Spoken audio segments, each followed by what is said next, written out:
Magandang umaga po sa inyong lahat.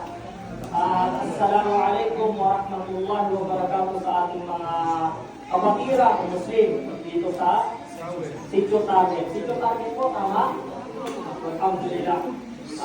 Naintindihan ko nga yung binanggit o yung sinabi ng naunang naming kapatid patungkol sa Allah, naunawaan ko ba? Kasi kung hindi po, pwede ko po ipauwi sa kanya, simula umpisa. Naunawaan ko? Okay, ayaw na nila ipaulit, Ustad Ibrahim. So, alhamdulillah at naunawaan nyo. Pasasalamat sa laki ng lumika at naunawaan natin. Ustad, meron ka ba yung kapay ko? Kasi kanina may nakita ko na ikinig talaga ng gusto. Yung tenga ko dyan ng ano. Si bro, ito nakadilaw. Ikaw bro. Yan, makinig na mabuti, oh.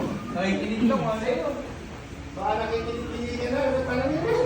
Yan, mga nakikinig. Nakikita ko kasi habang nakaupo ko, tinitingnan ko yung mga nakikinig. So, kung isa tayo sa mga nakikinig talaga, inshallah, sa susunod na mga speaker, o may palaro siya o kaya pipili siya ng sino talaga yung nakikita niya nakikinig. So, mashallah, nakikinig siya. So, inshallah, ang i-discuss natin o ang babanggitin natin topic ay nakaalign din kung ano yung sinabi ni Ustad Ibrahim. So, ang kanyang sinabi o kanyang diniscuss dito ay patungkol sa Allah. So, ngayon, ang na-assign na topic sa akin, bakit nga ba tayo dapat kumilala sa nag-iisang Diyos? Bakit dapat natin kilalanin yung nag-iisang Diyos? Bakit dapat tayo mag-Muslim? O bakit dapat natin isabuhay yung pananampalatayang Islam? Okay? Tandaan natin yon.